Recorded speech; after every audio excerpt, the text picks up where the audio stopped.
اچانک نمرا سب گھر والوں کے سامنے حمزہ سے کہتی ہے کہ علیزے خود سیڑھیوں سے نہیں گری تھی بلکہ ارمین نے اسے دھکا دیا تھا۔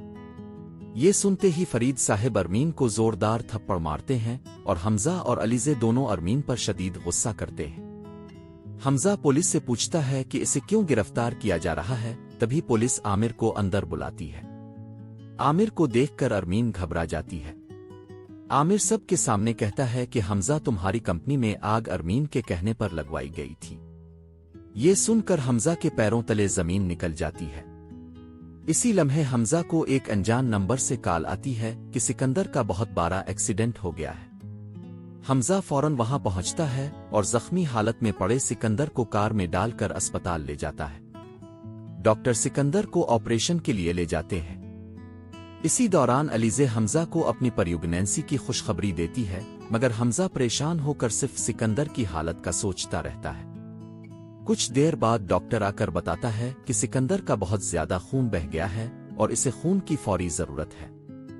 علیزے کہتی ہے کہ اس کا خون کا گروپ سکندر سے ملتا ہے اور وہ خون دینے کے لیے تیار ہو جاتی ہے۔ بعد میں جب حمزہ اور علیزے سکندر کے کمرے میں جاتے ہیں تو سکندر کہتا ہے، علیزے تم نے مجھے خون دیا جبکہ میری وجہ سے تمہاری بہن انوشا کی زندگی برباد ہوئی تھی۔ علیزے جواب دیتی ہے، تمہیں تمہاری سزا مل چکی ہے کیونکہ تمہاری بہن نمرا کے ساتھ جو کچھ ہوا وہ تمہارے ہی کیے کی سزا تھی۔ جب عریشہ کو یہ حقیقت پتہ چلتی ہے تو وہ بھی علیزے سے معافی مانگتی ہے اور کہتی ہے کہ سکندر نے انوشا کے ساتھ بہت برا کیا تھا، اس لیے اسے اس کی سزا ملی۔ تھوڑی دیر بعد فرید صاحب آ کر اعلان کرتے ہیں کہ اب سکندر کی کمپنی بھی حمزہ کے نام کر دی گئی ہے۔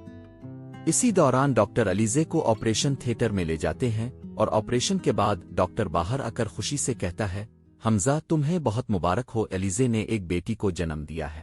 حمزہ خوشی سے علیزے کے کمرے میں جاتا ہے اور اپنی ننھی بیٹی کو گود میں اٹھا لیتا ہے۔